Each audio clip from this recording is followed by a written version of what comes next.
grandes maravilhas do mundo.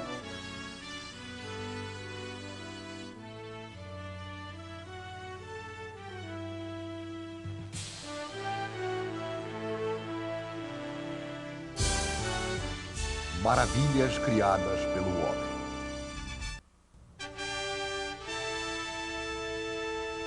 Coliseu de Roma.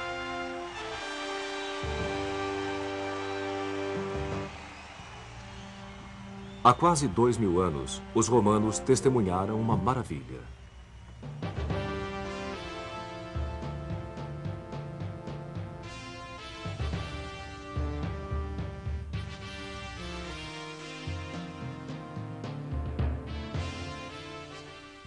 Aqui, onde o imperador Nero havia construído um palácio suntuoso com um lago artificial, um novo imperador, Vespasiano, quis deixar sua herança. Não com um grande palácio para seu próprio desfrute, nem com um templo para agradar aos deuses, mas com um imenso palácio para o público. Um anfiteatro para sediar os jogos, campeonatos e rituais que acabou se tornando a mais importante assembleia pública da capital.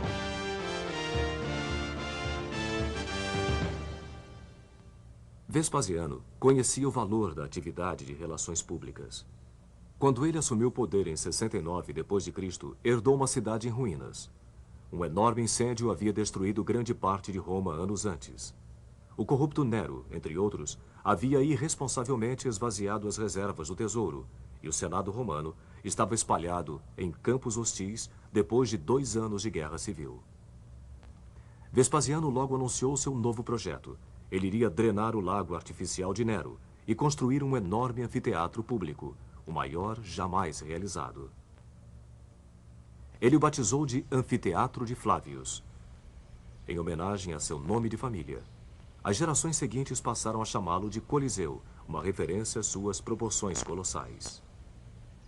Graças a seu tamanho e a seu trabalho de engenharia, foi considerado o monumento mais ambicioso do mundo antigo.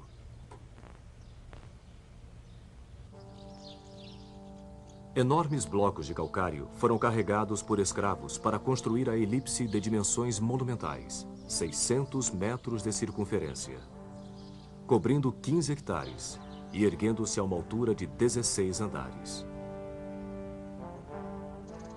Primeiramente, foram erguidos os arcos e os pilares, e em seguida as paredes laterais foram sendo construídas, preenchendo os espaços vazios com uma rocha vulcânica muito leve chamada Pedra Pomes.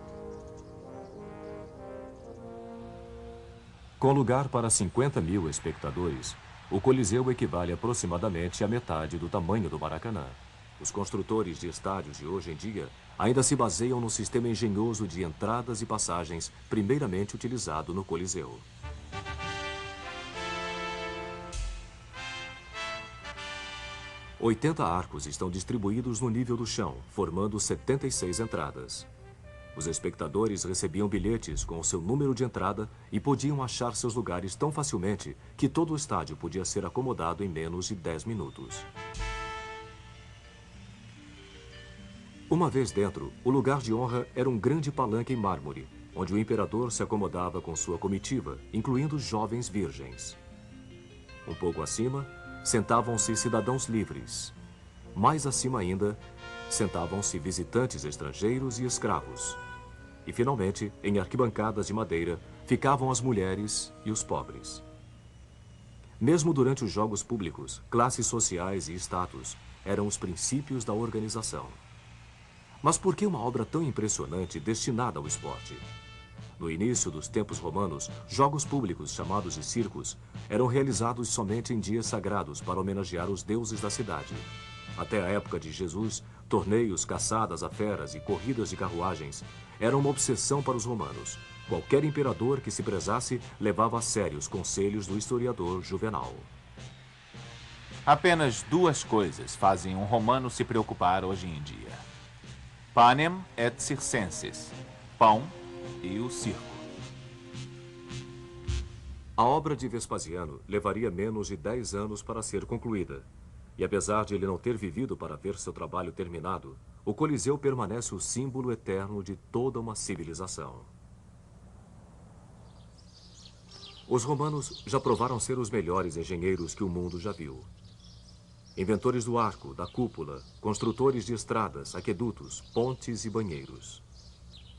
Embora a estética romana tenha sido em grande parte emprestada dos gregos, sua tecnologia era profundamente original. Lá perto, no Panteão, uma gigantesca abóbada de concreto parece flutuar suavemente no espaço. Uma estrutura de concreto armado tão grande, vazada por um único raio de luz, não seria construída novamente até o século XX.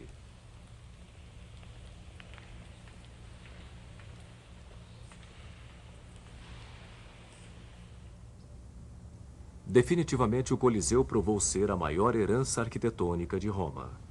No entanto, o que o monumento tinha de magnífico chocava-se com o que de cruel acontecia dentro dele. Espectadores ficavam em torno da arena central, onde era espalhada areia para cobrir o sangue derramado no ritual dos jogos. No dia da inauguração, no ano 80, o novo imperador Titus, filho de Vespasiano, inaugurou o anfiteatro com uma caçada a feras selvagens.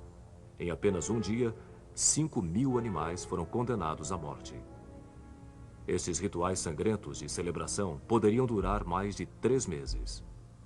Animais exóticos eram trazidos de regiões distantes para o Coliseu, onde eram mantidos em celas localizadas no nível subterrâneo, que podem ser vistas ainda hoje. As feras eram então transferidas em elevadores para o nível da arena, onde iriam enfrentar as lanças dos caçadores. Em algumas ocasiões, as canaletas de drenagem eram fechadas e a arena era deliberadamente inundada. O estádio se transformava num mini-mar para simulação de batalhas navais. Os gladiadores eram, no entanto, a atração principal do Coliseu. Escravos, criminosos e a mais baixa estirpe de Roma, algumas vezes até mulheres, eram especialmente treinados para depois se apresentarem nas batalhas públicas. Ave César! Nós que estamos prestes a morrer, vos saudamos. A coragem ou a covardia do gladiador era aplaudida ou vaiada pela multidão, que votava com as mãos o destino do perdedor. De acordo com alguns historiadores, polegares para cima ou uma onda de lenços abanando significavam que o gladiador viveria e poderia até mesmo se tornar um homem livre. Polegares para baixo condenavam o lutador a uma morte imediata. Por 325 anos, o Coliseu testemunhou inúmeros espetáculos assustadores como estes, e pode ter sido também o lugar onde o martírio dos cristãos perseguidos acontecia. Finalmente, em 404 d.C., todo o sacrifício público em Roma foi banido pelos imperadores cristãos no poder, e o Coliseu, danificado por terremotos e tempestades, se transformou em ruínas.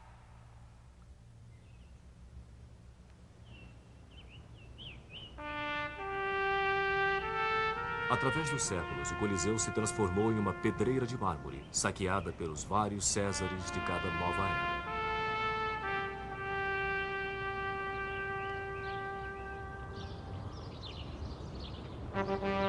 Mas o triunfo dos engenheiros continuou de pé, um símbolo fantasmagórico do Império Romano, tanto em sua maior exaltação quanto em sua maior depravação. Séculos depois de sua construção, um monge inglês faria a seguinte profecia: Enquanto durar o Coliseu, Roma viverá. Quando cair o Coliseu, Roma morrerá. E quando Roma morrer, o mundo.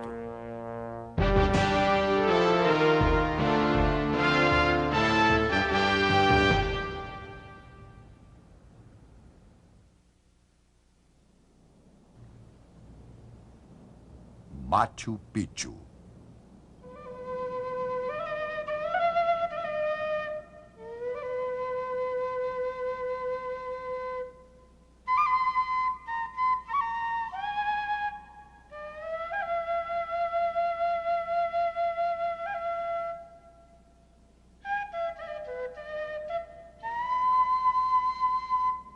Localizado em meio ao ar puro dos Andes, 2.500 metros acima do nível do mar, um mistério escondido em florestas nebulosas por 4 séculos.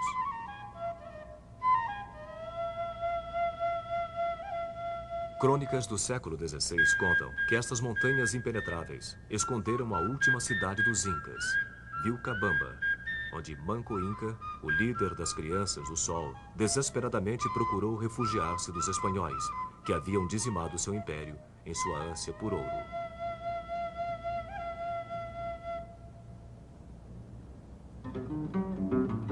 Em 1911, um jovem historiador americano, Hiram Bingham, demarcou as inexploradas ruínas do Vale de Urubamba, no Peru. Índios locais o guiaram para o topo de uma montanha remota, a qual, à primeira vista, parecia totalmente hostil ao homem.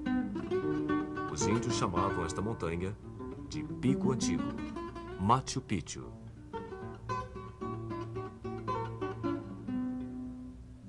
Bingham descreveu a viagem. De 4, nós nos precipitamos por uma grama escorregadia. Bem mais para baixo, Urubamba rosnava furiosamente. Nós contornamos a colina e, de repente, avistamos diversos níveis de terraços incas. Que tipo de comunidade precisaria de centenas destes terraços? Tem espaço para uma plantação suficiente para alimentar toda uma cidade. Este lindo santuário preservado nunca sentiu o peso e a fúria das botas dos conquistadores. Eu percebi que Machu Picchu seria a maior e mais importante ruína descoberta na América do Sul desde a chegada dos espanhóis.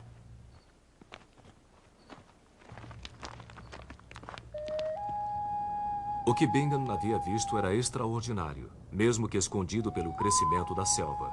Um platô de 3.200 metros quadrados, com mais de 200 construções de inigualável técnica.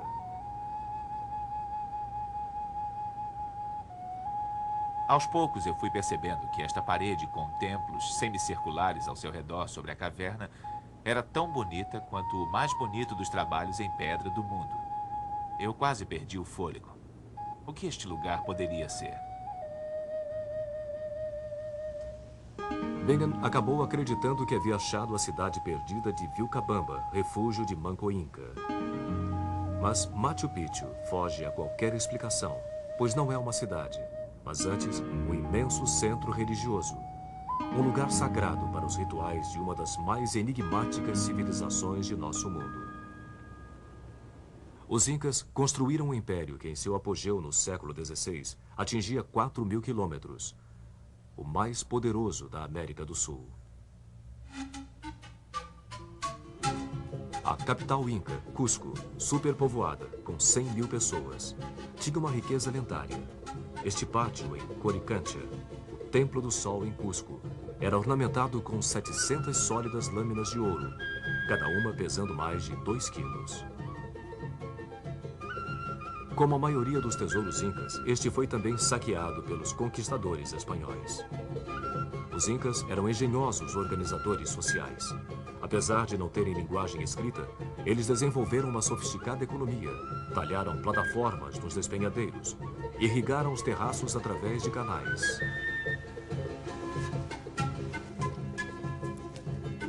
Cultivaram milho, batatas. Domesticaram alpacas e lhamas.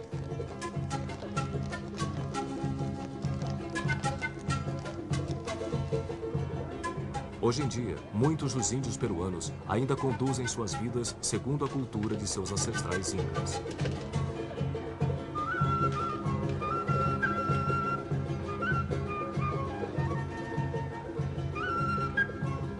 E falam o Quechua, língua dos templos de Machu Picchu.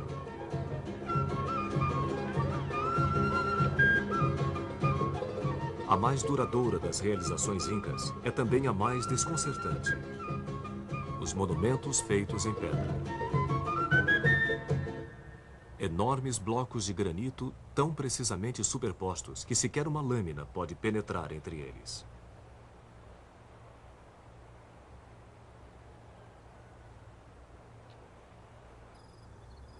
Os construtores arrastaram os blocos de suas pedreiras por quilômetros, e não existem indícios de que eles possuíam rodas, animais de tração ou ferramentas capazes de transportar e construir blocos tão perfeitos. Trabalhadores árduos, tal como seus descendentes, construtores incas transportaram penosamente cada bloco em um ritmo agonizante, arrastando-os pelo solo com cordas de fibras. Algumas vezes as pedras eram tão pesadas que tinham de ser abandonadas no caminho. Mas o homem não era punido. Os incas preferiam culpar as pedras, chamando-as de sai cusca, que significa pedra extenuante. Uma vez em seu destino, as pedras eram talhadas e encaixadas em suas posições. Cerca de 40 ângulos seriam esculpidos em apenas um lado da rocha para assegurar um encaixe perfeito ou criar uma delicada curva na parede, assim como no Templo do Sol.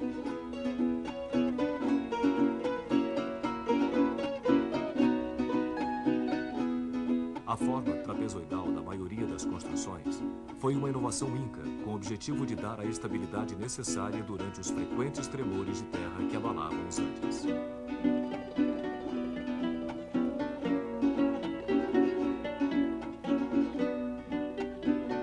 A maioria sobreviveu intacta. Somente seus telhados de palha caíram, vítimas de 5 séculos de clima tropical. Mas o que justifica uma engenharia tão elaborada?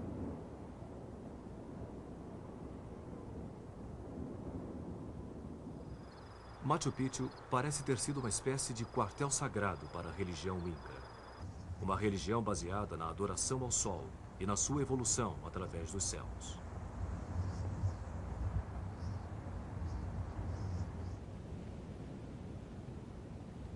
O Intihuatana, ou o lugar de pouso do sol, era um patamar de pedra que permitia aos incas prever os solstícios e equinócios do sol, tão críticos para a plantação e a colheita do milho.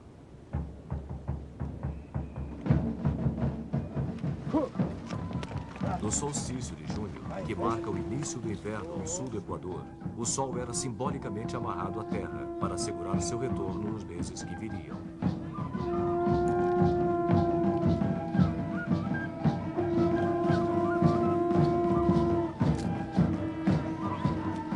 O festival chamado Inti Raymi durava 9 dias e ainda pode ser visto na antiga fortaleza inca chamada Sacsayhuamán.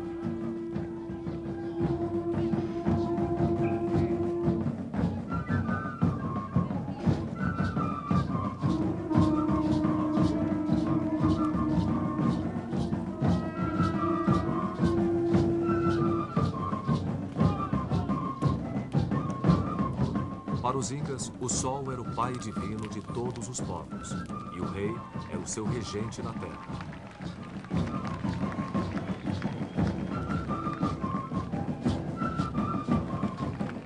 O ouro simbolizava as lágrimas do sol, e o milho era sua obra-prima dourada.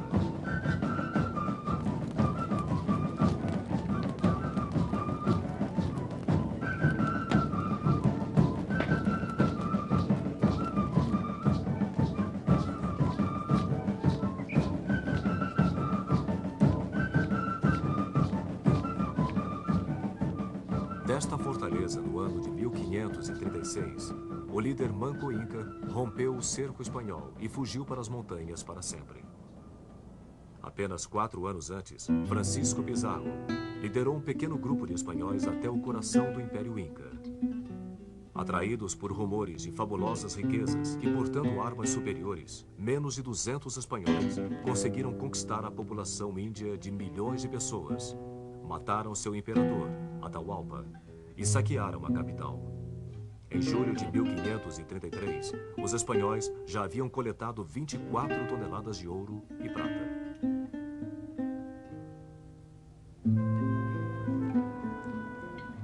Quando Manco Inca perdeu sua última batalha, ele abandonou Cusco, que logo se transformou numa colônia que foi construída sobre as fundações indestrutíveis da antiga cidade Inca.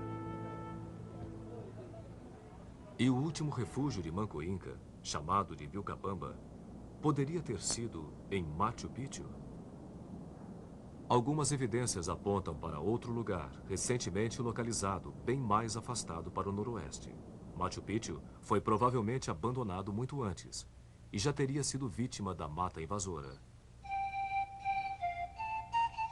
Tal como a civilização que o criou, Machu Picchu continua um mistério, engolido pela terra de onde surgiu.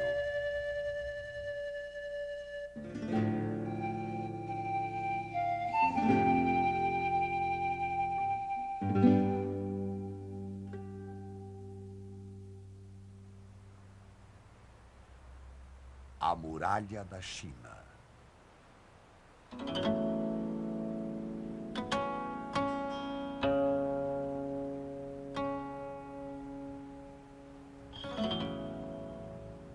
Do outro lado do mundo, um novo imperador projetou uma linha de pedra cortando a face da terra, que seria construída pelas mãos do homem em um enorme pedaço de terra. Como se dissesse até para os deuses: esta é minha terra, não se aproxime.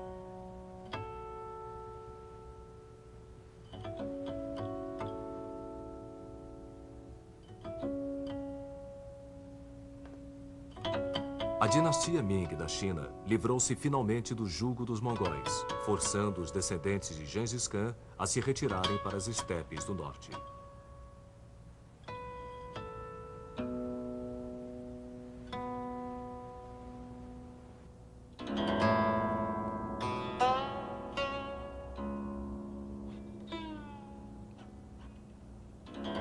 China, o Império do Meio, era de novo governada por um imperador chinês. E para defender este império, foi ordenada a construção de uma gigantesca muralha que se estenderia do rio Yalu, na Baía da Coreia, até o selvagem deserto de Gobi. 4.800 quilômetros de tijolo e pedra, 8 metros de altura. A mais longa construção jamais realizada pelo homem e talvez a única estrutura visível do espaço.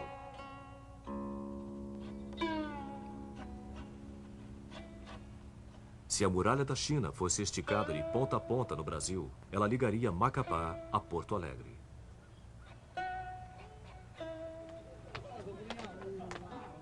A Grande Muralha da China, que vemos hoje, é a mesma que foi construída durante a dinastia Ming, que começou antes mesmo do nascimento de Cristóvão Colombo no século XV. A ideia, no entanto, de construir uma parede em volta do Império do Meio data de 2.000 anos antes, do século VIII a.C.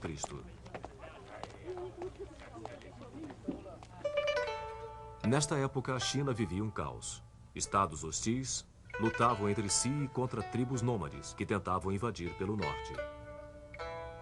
Durante centenas de anos, uma sucessão de paredes em barro foram construídas entre montanhas e ao longo dos vales com o objetivo de manter afastados os vizinhos hostis. Todo este esforço, no entanto, era em vão. Mas no ano 221 a.C., um homem unificou a China e se proclamou o primeiro imperador, Qin Shi Huangdi.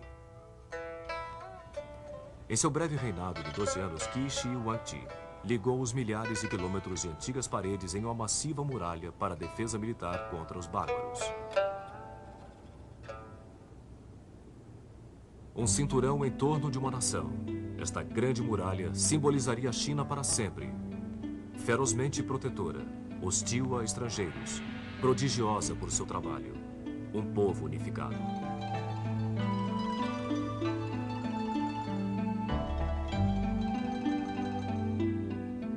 A muralha de Qin Shi Huangdi deu aos chineses uma identidade nacional jamais vivida antes.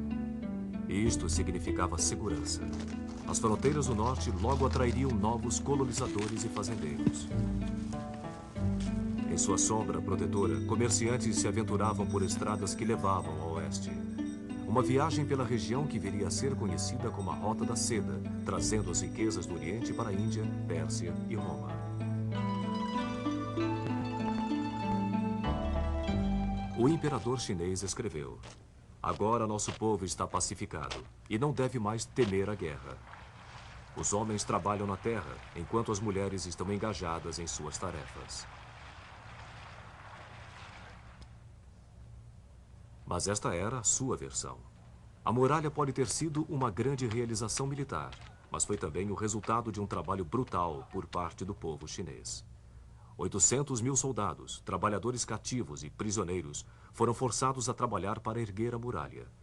Criminosos enfrentavam uma punição a mais. Suas cabeças eram raspadas, suas faces escurecidas e colares de ferro eram colocados em seus pescoços. Nesta situação, eram enviados a províncias distantes para buscar matéria-prima. Um cronista escreveu: valas ao lado de estradas eram preenchidas com corpos de homens que foram forçados a ir para a construção da grande muralha. E quando homens não podiam mais ser encontrados, suas viúvas se juntavam à marcha. A história de uma das viúvas se transformou em lenda. Aqui, nos limites leste da muralha, perto do Mar da China, um templo foi erguido em homenagem a Meng Jiannu.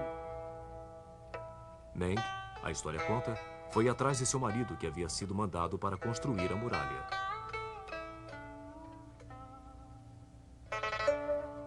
Quando ela soube que ele havia sido enterrado entre as barricadas, suas lágrimas fizeram a parede desmoronar.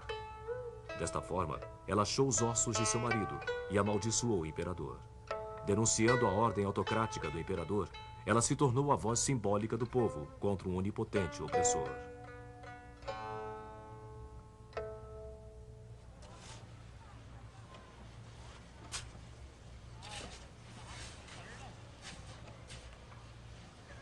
Muito pouco da muralha de Qin Shi Huangdi ainda existe hoje em dia. Esta fortificação de pedra é resultado de 200 anos contínuos de recuperação e obras durante a dinastia Ming. Este trabalho, por sua vez, está sendo restaurado em turnos ainda hoje.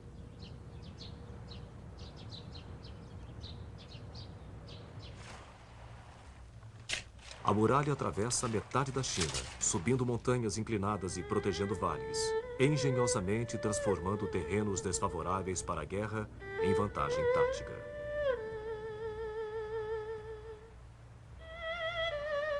Em Shanhaiguan, uma fortaleza circular de 4 quilômetros quadrados olha o horizonte como se fosse a cabeça de um dragão deslizando em direção do mar.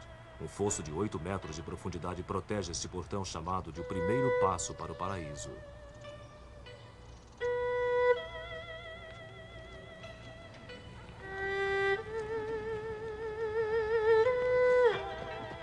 A 300 quilômetros dali, a fortaleza de Jiayuguan era o último entreposto do Império, já que depois deste ponto, em direção ao oeste, estava o vasto deserto mongol.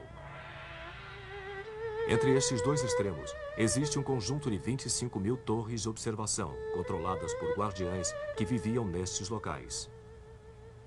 Quando atacados, eles mandavam informação sobre as tropas inimigas por meio de sinais de fumaça durante o dia e sinais de fogo durante a noite.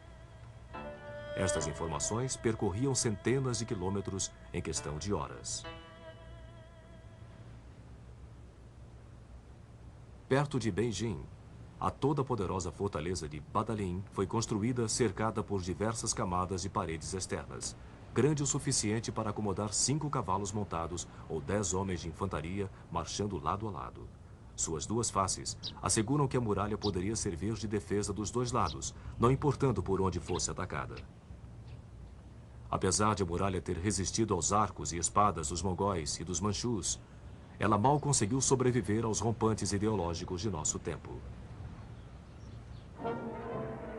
Durante a Revolução Cultural dos anos 60, desdenhando o passado histórico da muralha, fazendeiros roubaram muitas partes dela para usar em seus chiqueiros.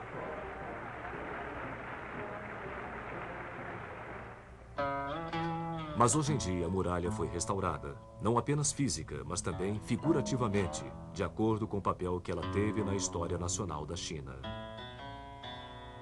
Ela novamente existe como uma linha definida, uma marca no terreno, testamento da idade de um povo e de seus ancestrais que a construíram.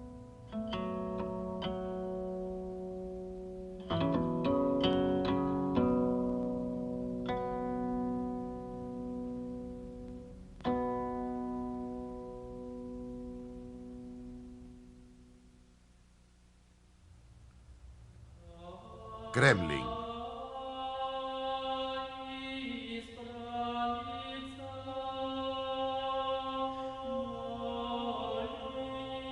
Milhares de quilômetros para o noroeste, uma outra parede foi construída para a defesa contra os invasores mongóis. Mas, em vez de estender-se pela paisagem, esta parede cercava uma pequena cidade. É a cidade de Moscou. A palavra em russo é Kremlin. Por 8 séculos, as paredes do Kremlin protegeram as partes cruciais da civilização russa. Dentro de seus 28 hectares estão localizados igrejas, catedrais e os palácios dos czares. Foi dentro do Kremlin que os regimes de Ivan o Terrível e Pedro o Grande nasceram. Que a Igreja Russa Ortodoxa dominou as almas da nação. Aqui estão os esplendores e os excessos dos Romanovs. Aqui foi a capital da República Revolucionária de Lenin. E aqui Stalin fez derramar o sangue de seu próprio povo. Por trás destas paredes, a Guerra Fria foi travada. E aqui, um novo capítulo da história russa foi revelado na última década do século XX.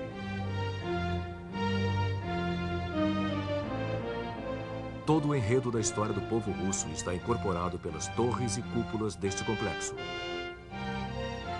É um monumento aos seus maiores esforços e aos seus grandes fracassos. O escritor russo Mayakovsky foi ainda mais além. A Terra, tal como conhecemos, começa no Kremlin. O Kremlin teve, de alguma maneira, um começo mais modesto. Inicialmente, havia apenas uma fortaleza triangular em madeira que protegia os palácios do Principado de Moscou.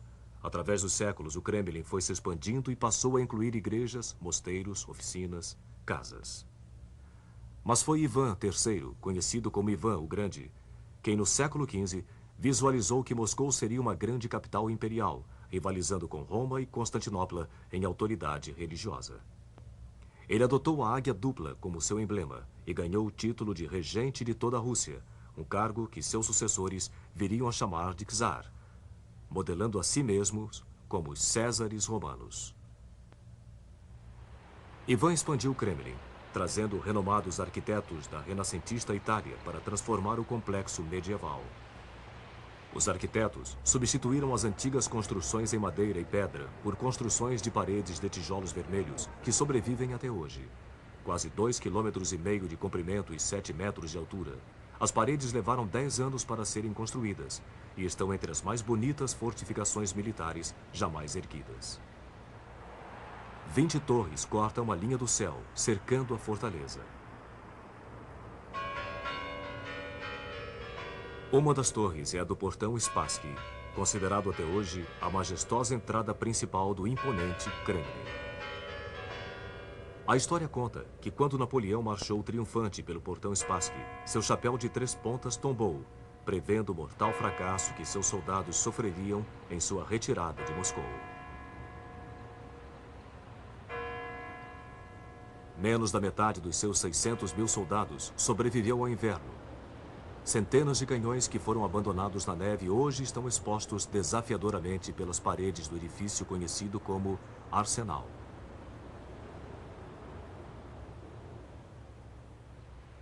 Mas se a espinha dorsal do Kremlin são suas paredes e torres, sua alma é representada pela Praça da Catedral.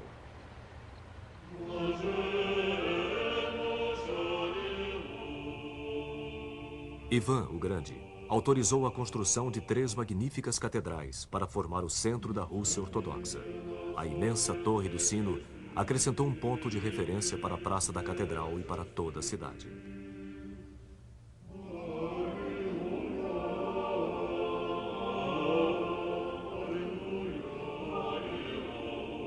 A Catedral de Ascensão, nomeada por Fioravante de Bolonha, tem uma forma simples, mas monumental, entre 5 cúpulas de ouro. Neste lugar, os czares de Moscou foram coroados. Em seu interior, alguns dos ícones mais sagrados da Rússia ficam expostos. O Redentor dos Olhos Furiosos, carregado como um troféu para as batalhas.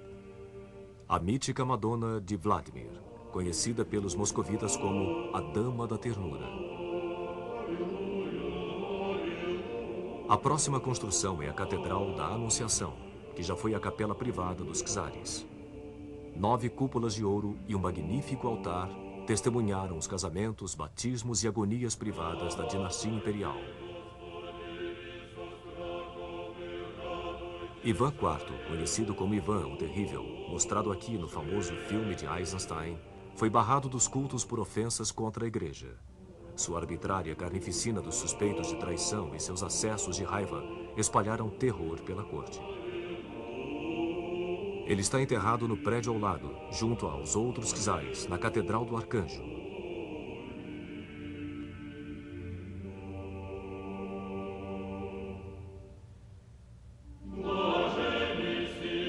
Seu túmulo se encontra ao lado do de seu filho, que foi morto por Ivan com suas próprias mãos. Mas a herança de Ivan o Terrível não foi somente de maldades. Ele fez construir a Catedral de San Basil, bem próxima do lado externo da parede do Kremlin. 9 fantásticas cúpulas se encontram sobre a Praça Vermelha.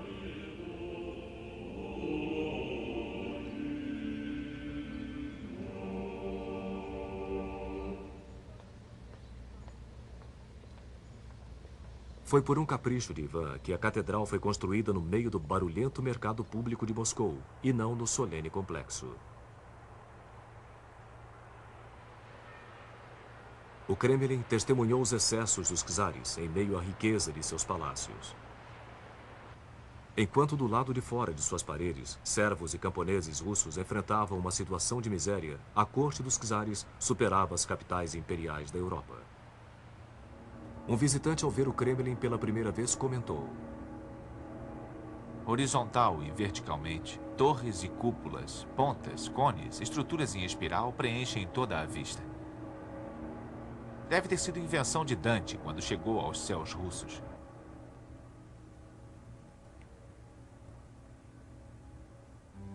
O Palácio das Faces, o mais antigo monumento do Kremlin, continha as salas de recepção dos czares, onde mulheres, banidas de suas funções oficiais, observavam as intrigas da corte de uma janela em arco.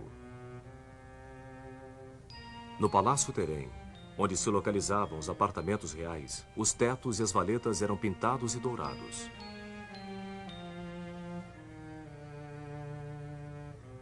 Neste palácio, o jovem czarevich Pedro, o primeiro Romanov, presenciou o assassinato de sua família. Com apenas 10 anos de idade, ele foi forçado a dividir o trono com seu meio-irmão, literalmente um duplo trono, enquanto sua meia-irmã, Sofia, discretamente passava instruções para o jovem czar. Foi Pedro quem, em 1712, colocou um fim das intrigas sangrentas do Kremlin, transferindo a capital para a nova cidade do norte, São Petersburgo. Mas o Kremlin permaneceu uma casa longe de casa para os Romanov. Durante os 2 séculos seguintes, os antigos palácios foram reunidos no Grande Palácio do Kremlin, que se tornou a peça magistral da corte imperial. Ambientes para recepção pública foram construídos em larga escala para impressionar os visitantes ilustres. Somente o St. George Hall mede 65 metros de comprimento. Mais intimistas, mas não menos opulentos, são os quartos privados do palácio, onde os Romanov satisfaziam seu lendário apetite para as artes decorativas. Muitos dos tesouros do Kremlin eram eventualmente expostos no Museu Imperial, conhecido como The Armory, onde os esplendores da corte foram cuidadosamente restaurados, mesmo durante a era da dominação soviética.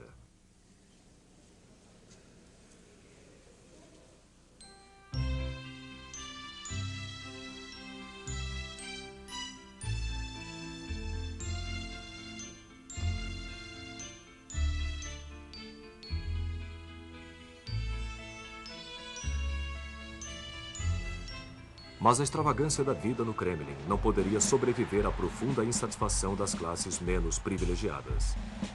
Depois da Revolução de 1917, Vladimir Ilyich Lenin fundou a nova República Socialista. Na primavera seguinte, ele transferiu a capital para Moscou. O Kremlin passou a ser mais uma vez o centro do poder russo. Esta mudança aconteceu em uma época de profundo crescimento do Kremlin.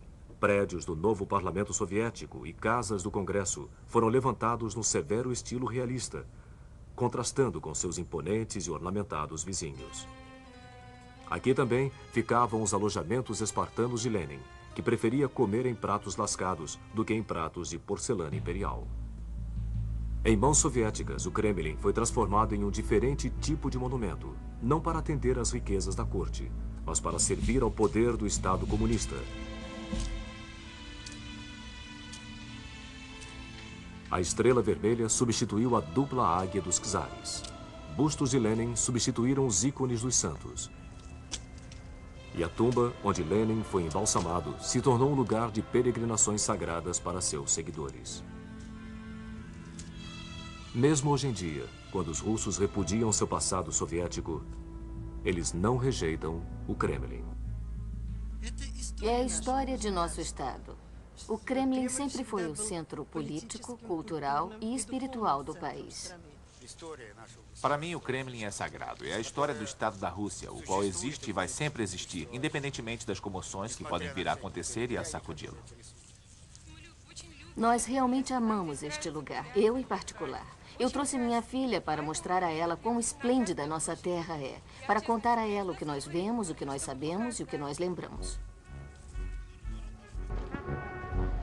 O Kremlin continua a cativar o coração do povo russo, não somente por sua beleza, mas pelo que ele carrega de verdade, suas memórias e esperanças.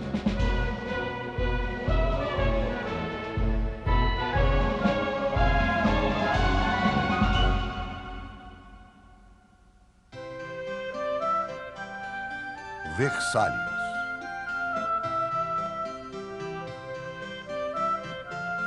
Enquanto o Kremlin sobreviveu a revoluções, há um outro palácio que mal sobreviveu a uma.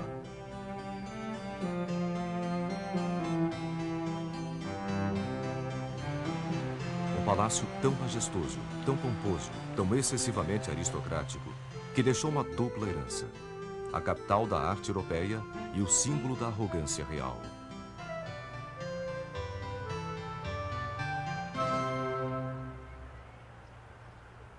Versalhes começou com um ato de ciúme. Luís XIV, conhecido como o Rei Sol, visitou um magnífico palácio que pertencia a um de seus ministros. O rei se sentiu tão ultrajado com a pompa do encontro no palácio de seu subordinado que mandou aprisioná-lo e saqueou sua casa. O material saqueado iria encontrar seu novo lugar no novo palácio que Luís XIV construiria para uso próprio. Ele escolheu um terreno pantanoso em Versalhes, 18 quilômetros ao sul de Paris. Quando garoto, ele cresceu apaixonado pela casa de caça de seu pai, que se localizava nesta região.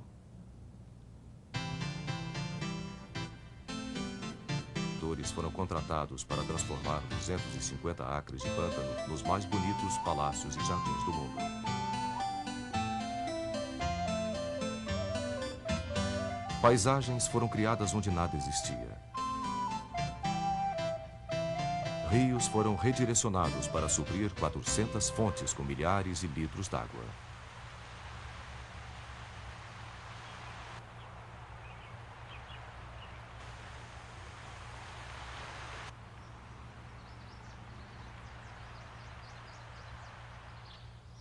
Quando o fedor das latrinas de Versalhes se tornava insuportável, Luís XIV tinha 3.000 árvores de fragrância em caixas estrategicamente arrumadas. Algumas delas ainda existem na Orangerie. De fato, Versalhes representa o auge da sensibilidade barroca. Aqui, a natureza foi domada e algumas vezes torturada em submissão. Cada broto, cada galho e cada planta em Versalhes era sujeito à revisão. Árvores eram posicionadas ao longo dos caminhos de tal forma que não fizessem sombra nas magníficas estátuas que enfeitavam o jardim.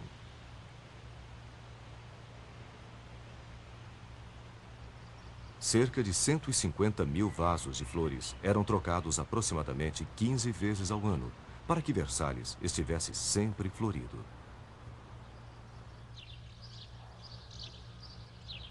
As diferentes alas de Versalhes impunham uma ordem racional e humana em uma incompreensível dimensão de luxo. Luís XIV queria um palácio de onde pudesse manter um olho nas intrigas da corte.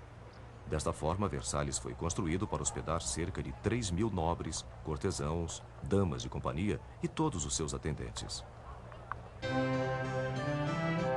700 quartos foram decorados com mármore, brocado, veludo e ouro.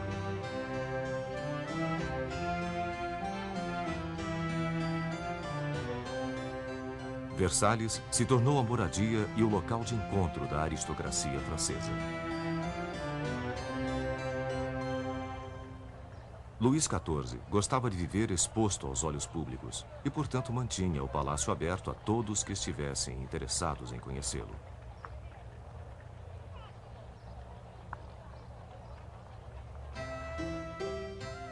Exatamente no centro arquitetônico deste palácio dourado estava o quarto de Luís XIV.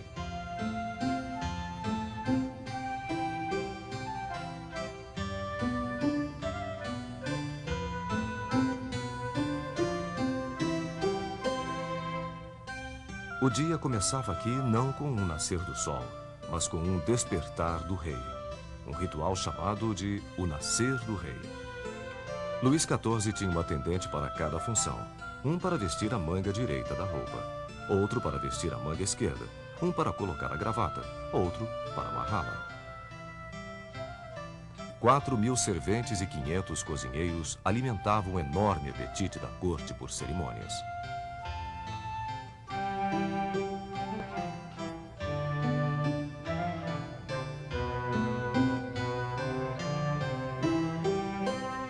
Os dias na corte eram vividos em uma intrincada rede de recepções, encontros, refeições, performances teatrais, peças, apostas, despachos e bailes elegantes.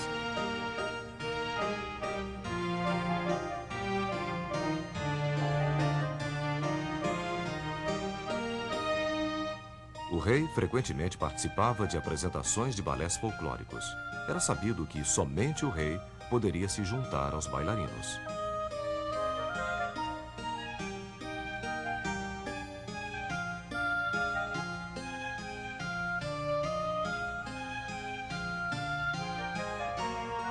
A Sala dos Espelhos era uma das dezenas de salas de recepção. Os 400 espelhos eram posicionados para iluminar a sala durante o pôr do sol.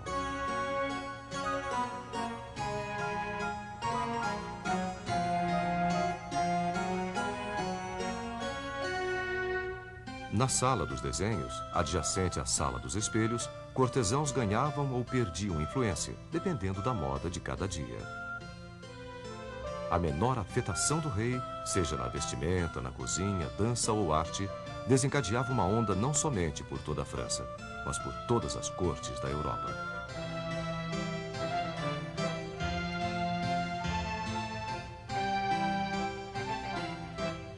E o mesmo poder tinha Felizarda Dama, que mais recentemente tivesse conquistado a atenção do rei.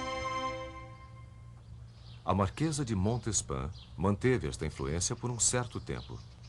Como Luís XIV queria passar algum tempo com ela longe dos olhos da corte, ele mandou construir um palácio menor nos arredores de Versalhes, Le Grand Trianon.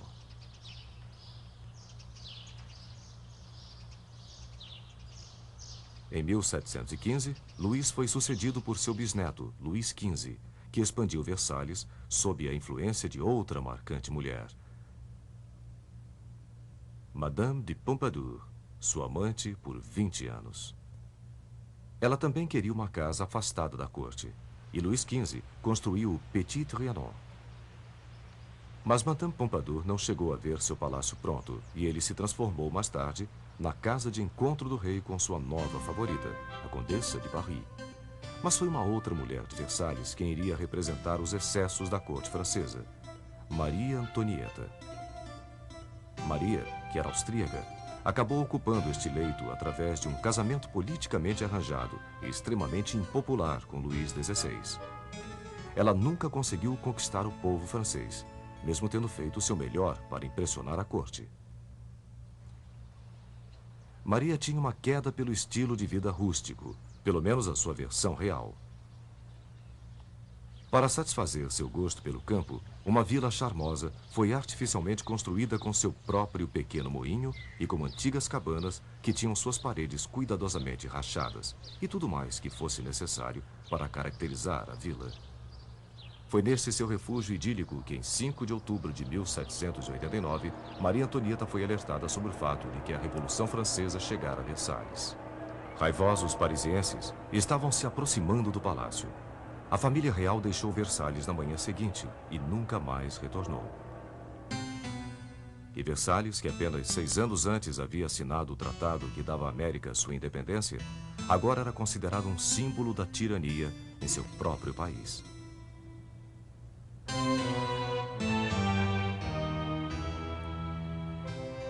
"80 anos depois, o autor americano Mark Twain visitou Versalhes. Mesmo o mais democrático dos turistas ficou maravilhado com o que viu. Eu costumava criticar Luís XIV por haver gasto centenas de milhões de dólares quando o pão era tão escasso.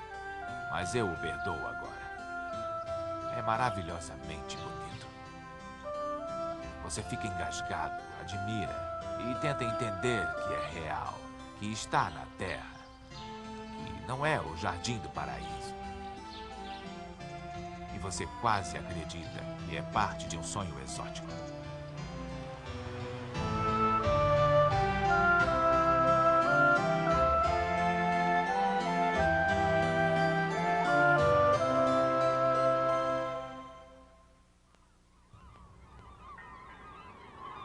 Estátua da Liberdade. Durante toda a viagem, eles estavam falando que nós iríamos encontrar uma bonita senhora com uma tocha. E eu não conseguia visualizar a cena. Quando eu a vi, eu disse: Mãe, mãe, vem aqui. Esta é a liberdade. Esta tocha lá no alto quer dizer seja bem-vindo. Finalmente nós viemos à Terra Prometida para a Estátua da Liberdade. Bonita, linda mulher. Eu disse para minha mãe o que ela significa. Minha mãe me abraçou e respondeu: ela significa América.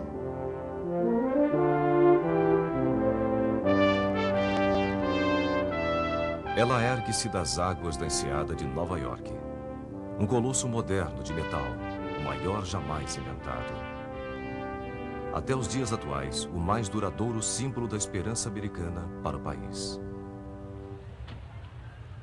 Tal como os milhões de americanos que passam por ela, a história da Estátua da Liberdade começa do outro lado do oceano, em um país tumultuado. O ano era 1865. Em Paris, o regime duro e beligerante de Napoleão III tornou o democrático sonho da Revolução Francesa em uma memória sombria. Para alguns liberais franceses, a América era a verdadeira inspiração dos ideais democráticos perdidos da França. Eles almejavam a fraternidade que uma vez ligara Washington a Lafayette. Entre eles estava o escultor Frédéric Bartholdi, que pensou em desenvolver um monumental presente para a jovem nação. Eu tentarei glorificar a República e a liberdade lá, na esperança de um dia achá-las aqui de novo. Ele queria que seu presente fosse a primeira coisa que os visitantes vissem quando entrassem no Novo Mundo. Então escolheu Bedloe's Island como lugar indicado. Se os americanos pagassem por um pedestal, ele prometeu a si próprio que a França pagaria por uma estátua colossal. Bartholdi pensava sempre grande. Seus trabalhos mais recentes eram bombásticos e patrióticos, mas eles eram pequenos comparado a este próximo trabalho que iria levar 15 anos para ser feito. Ele nomeou Liberdade Iluminando o Mundo. Moldar a estátua foi a maior realização de Bartholdi.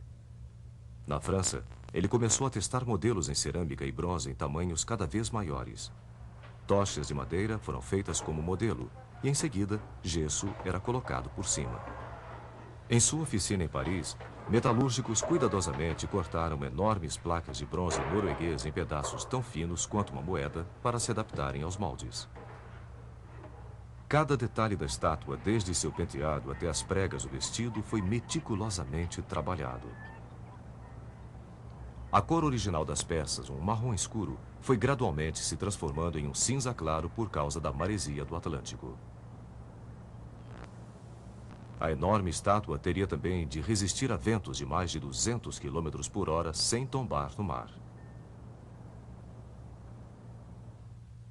Bartholdi procurou o mais brilhante engenheiro civil da França, Gustave Eiffel, para desenvolver um engenhoso sistema de suporte de 1.800 vigas, incluindo um esqueleto principal e uma série de estruturas que permitiriam as placas de cobre expandir e contrair, de acordo com o tempo, sem rachar. O andaime desenvolvido por Eiffel era o mais alto jamais criado até então, elevando a gigantesca senhora por sobre os tetos de Paris para que todos pudessem ver. Mas enquanto Paris estava exultante, a América vacilava.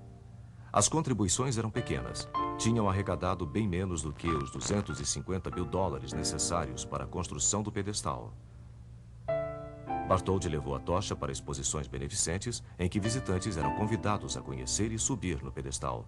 Finalmente, o editor Joseph Pulitzer conclamou os cidadãos de Nova York a apoiarem o pedestal. O pedestal sozinho já era uma obra-prima da engenharia e foi desenvolvido por Richard Morris Hunt para harmonizar com a estátua e não competir com ela, e principalmente para suportar um peso de 225 toneladas de ferro e cobre.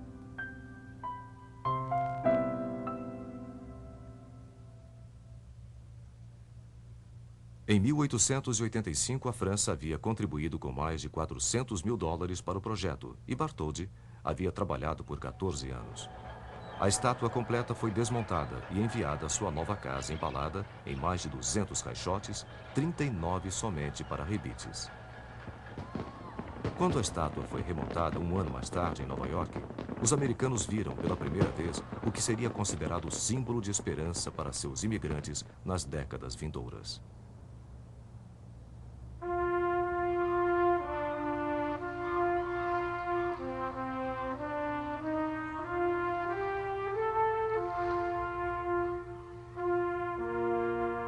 A estátua terminada era da altura de 15 andares, com um dedo sozinho medindo 3 metros.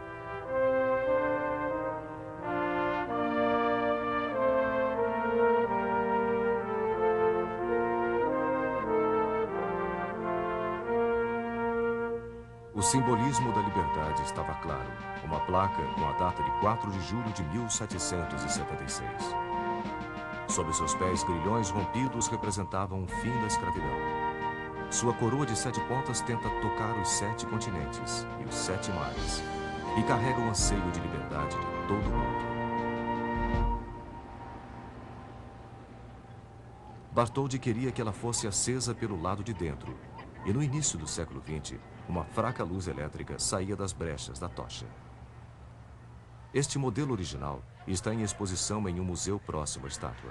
Reformas recentes colocaram uma nova tocha com folhas de ouro de 24 quilates para incrementar a ilusão de iluminação. Aqueles que vieram em busca do abrigo da tocha vieram atrás de uma vida melhor, fugindo de exércitos para juntar-se a um parente, livrar-se de um perseguidor. Eles vieram por causa de rumores de ouro nas ruas. Vieram em trapos. Ironicamente, suas primeiras horas na Terra da Liberdade eram gastas normalmente confinadas na Ellis Island. Imigrantes a chamavam de Ilha das Lágrimas. Aqui, à sombra da Estátua da Liberdade, 16 milhões de almas esperançosas invadiram Great Hall, esperando sua sorte. Alguns deles condenados a serem postos de lado, doentes, ou que aparentavam ser mentalmente deficientes, eram impedidos de entrar no país e voltavam nos mesmos navios que os havia trazido.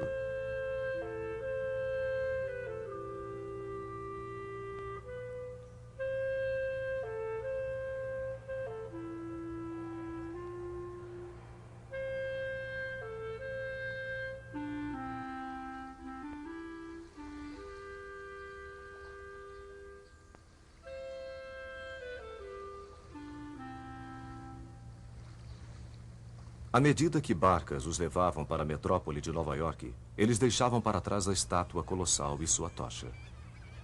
A poetisa Emma Lazarus, filha de imigrantes russos-judeus, deu à estátua uma definição que Bartholdi não havia pensado. Suas palavras estão embasadas de sentimento de liberdade. Que venham a mim os seus cansados, os seus pobres, a sua massa oprimida que deseja respirar livremente, aqueles barrados no teu cais. Que me venham estes, os sem teto à mercê das intempéries. Ergo minha luz ao lado do portal dourado.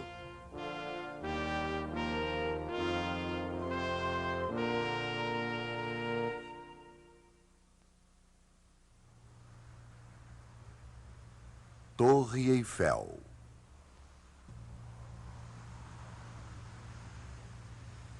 Enquanto os americanos saudavam sua mais nova maravilha importada em Paris, os franceses estavam construindo uma outra que guardariam para eles. O mesmo engenheiro que havia construído a estrutura para a Estátua da Liberdade recebeu a missão de sua vida. Gustave Eiffel, construtor de pontes e engenheiro estrutural, foi incumbido de construir um monumento para o centenário da Revolução Francesa.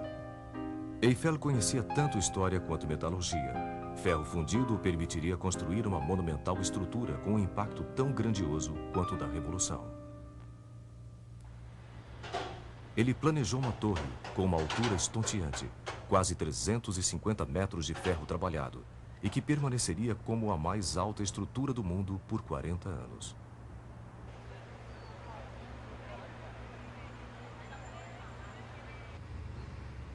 Eiffel usou novas tecnologias de pré-fabricação para fundir 12.000 traves. Elas eram manufaturadas fora do local e montadas na margem esquerda do Sena, onde ficaria localizado o monumento. 2,5 milhões de rebites sustentavam o trabalho em ferro, o que permitia que o vento passasse pela estrutura livremente. Mais perigoso era o enorme número de críticas que praticamente levaram o projeto a ser interrompido. Um proeminente grupo de artistas e intelectuais, incluindo o escritor Guy de Maupassant e o compositor Charles Gounod, assinou uma carta decretando a monstruosidade que se ergueria sobre sua amada Paris.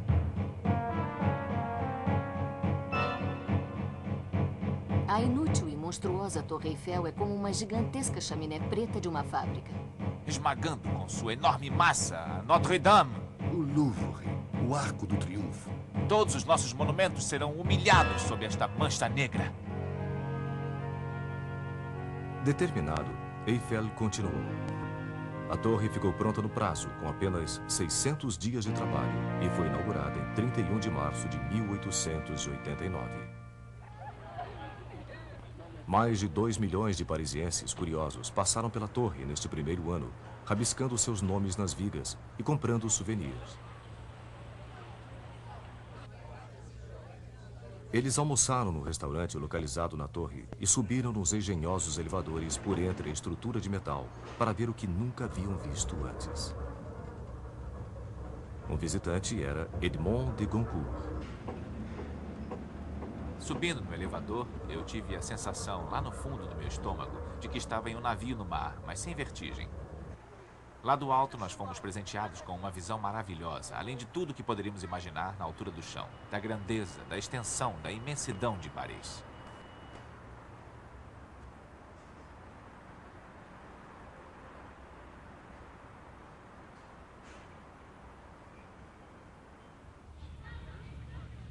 A torre mudou a maneira como os parisienses viam o mundo à sua volta. Paris não era mais simplesmente uma cidade de ruas e bulevares, mas tinha agora uma estonteante vista nova, do céu e do horizonte, tons de cores e luzes. E os artistas de Paris viram a sua antiga vista com novos olhos.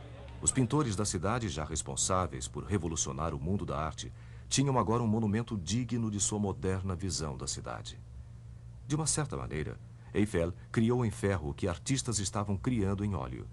Georges Seurat usou os mais básicos elementos da pintura, luz e cor, e aplicando-os corretamente, produziu uma impressão maravilhosa de leveza, uma beleza atemporal. Mas da mesma forma, Eiffel esculpiu com alguns componentes essenciais da arquitetura. Vigas e traves foram empregadas para formar uma estrutura que, vista de longe, parece, de alguma maneira, ser leve como o ar. Uma silhueta eterna, sem fim. Mais tarde, uma camada de tinta laranja foi adicionada gradualmente, clareando para um amarelo pálido, para intensificar a impressão de que a torre está flutuando no céu. Mas mesmo depois de terminada, a torre sofreu algumas críticas. Maupassant manteve sua posição crítica. Na verdade, ele disse ter gostado de jantar na torre porque era o único lugar em Paris onde ele não tinha de olhar para ela. A Torre Eiffel chegou mesmo a ter sua demolição programada em 1909. Somente o seu novo uso como torre de rádio a preservava. E quando sua altura ajudou a interceptar as transmissões do exército alemão durante a Primeira Guerra Mundial, a permanência da torre foi garantida.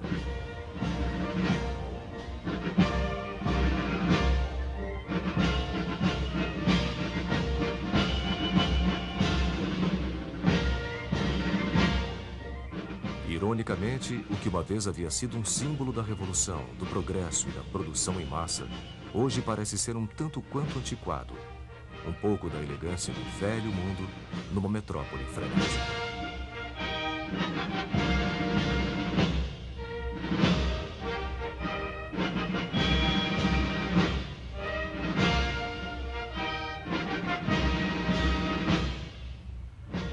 Mas, para sua época, a torre representou um passo ousado. Ela representou as boas-vindas à era moderna. Misturou beleza com tecnologia, garantindo que os dois poderiam coexistir. Esta lição, por si só, já faz da Tour Eiffel a Torre Eiffel, a mais otimista das maravilhas jamais construídas.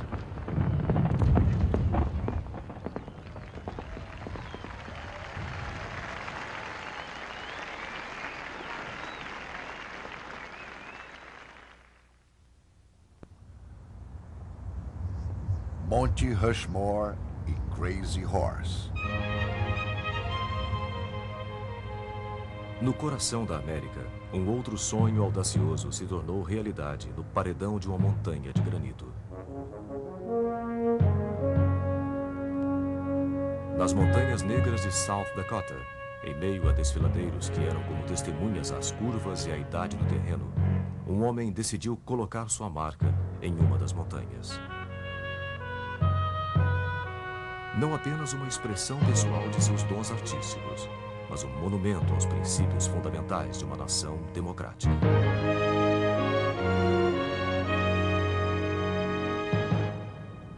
Mount Rushmore começou com um sonho provinciano de um historiador pouco conhecido chamado Dwayne Robertson. Ele imaginou um tema do Velho Oeste esculpido num dos altos paredões das Montanhas Negras.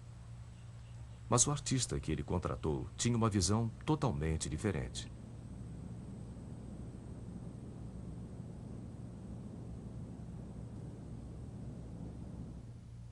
Gutzon Borglum era o filho americano de imigrantes dinamarqueses, um dedicado pintor e escultor que havia estudado com Auguste Rodin e que já havia feito várias esculturas de figuras históricas, tais como Abraham Lincoln e Robert Lee. Neste quadro monumental, Borglum imaginou mais do que um tributo ao Velho Oeste. Em vez disso, ele queria capturar as qualidades permanentes de toda uma democracia. Eu quero alguma coisa na América. Alguns metros de rocha que sejam testemunhas de todas as grandes realizações que conquistamos enquanto nação.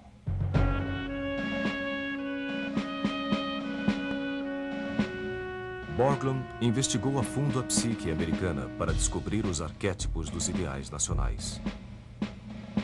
George Washington, que para Borglum era a incorporação da liderança democrática, o herói da Revolução e o homem que deu dignidade à causa da liberdade americana. Thomas Jefferson, estadista e filósofo, autor da Declaração de Independência e profundo defensor das liberdades individuais. Abraham Lincoln, que simbolizou a força da União Americana e o direito de todos os cidadãos à liberdade. E Teddy Roosevelt, personificação da robusta expansão da nação, com o comprometimento de preservar seus recursos naturais e de promover liberdade empreendedora. Mas como modelar numa montanha estas quatro faces? Primeiramente, Borglum e Robinson acharam um lugar com a combinação certa de superfície, integridade estrutural e iluminação solar. O trabalho de Borglum começou em 1927 e iria continuar esporadicamente por 14 anos. Envolveria mais de 300 trabalhadores e, finalmente, custaria quase $1 milhão.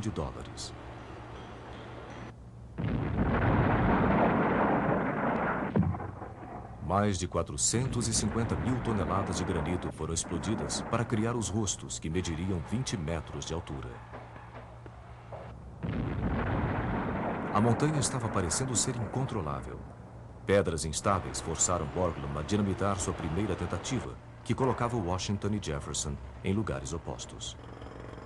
Persistentemente, Borglum começou um novo Jefferson, esculpindo a cabeça um pouco mais alta do que as outras e evitando assim rachaduras perigosas. O sucesso de Borglum em Mount Rushmore dependia, além da engenharia, de alcançar beleza artística em uma escala ampla. Borglum conseguiu passar emoção além das rochas. Uma ponta de granito na cavidade da pupila conseguiu dar a impressão de brilho no olhar. Borglum havia planejado esculpir todas as figuras até a altura da cintura, mas morreu em 1941, antes que pudesse terminar. Seu filho, que apropriadamente recebeu o nome de Lincoln, completou as cabeças, mas o começo da Segunda Guerra Mundial impediu que houvesse qualquer cerimônia de inauguração. Finalmente, 50 anos depois de estar pronto, Mount Rushmore foi oficialmente inaugurado em julho de 1991, colocando o selo final num monumento que veio para representar as conquistas do espírito humano. Gutzon Borglum. Nós acreditamos que o memorial à nação deve ter serenidade, nobreza, poder, tal como tinham Washington, Jefferson, Lincoln e Roosevelt, esculpido nas alturas o mais perto do céu que podemos, para mostrar à posteridade que tipo de homens eles eram.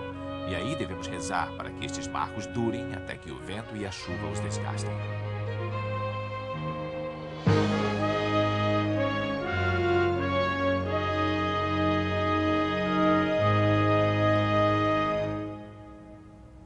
A obra de Borglum parece ser a última grande visão de uma era antiga, um tempo em que não apenas se acreditavam em heróis, mas estes tinham rostos identificáveis. Uma era em que artistas ainda tinham a experiência humana como sua inspiração e ousavam fazer afirmações em escala sobre-humana.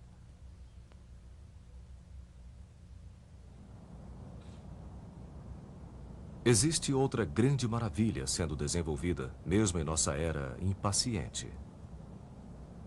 E ela está localizada a apenas 27 quilômetros da obra-prima de Borglum, em Mount Rushmore.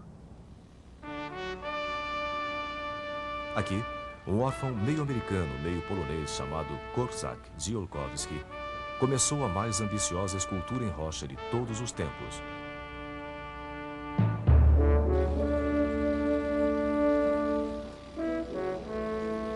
Um monumento da altura de 60 andares, em homenagem ao grande guerreiro Sioux, Crazy Horse.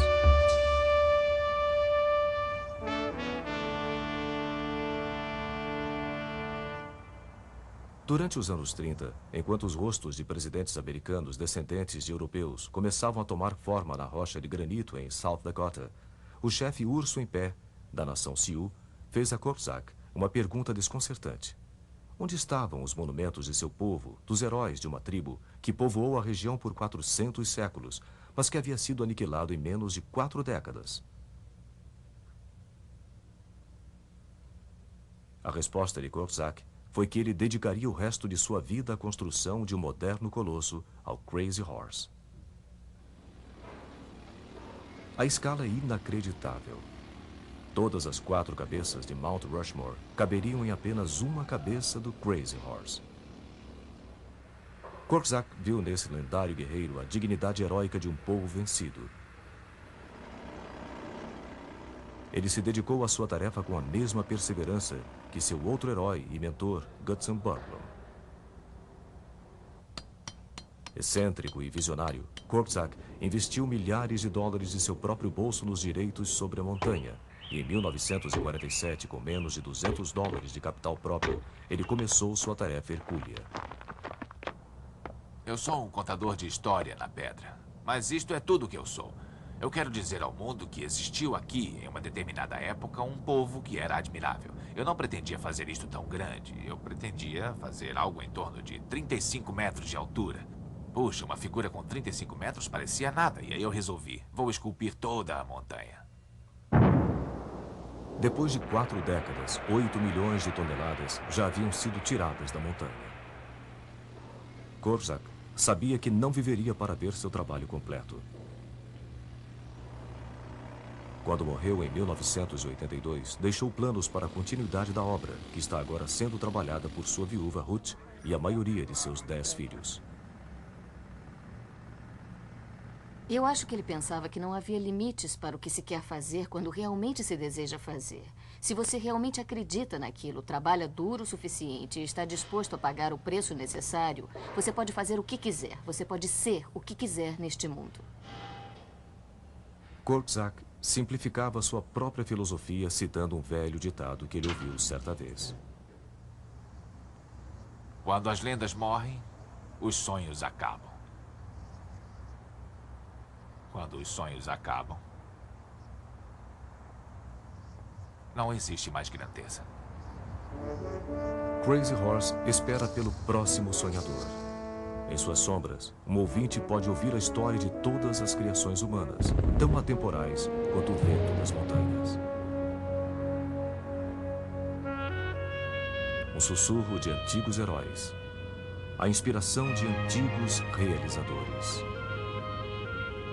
É um chamado a grandes visões e grandes realizações. Um apelo para deixar uma marca, para criar uma nova maravilha.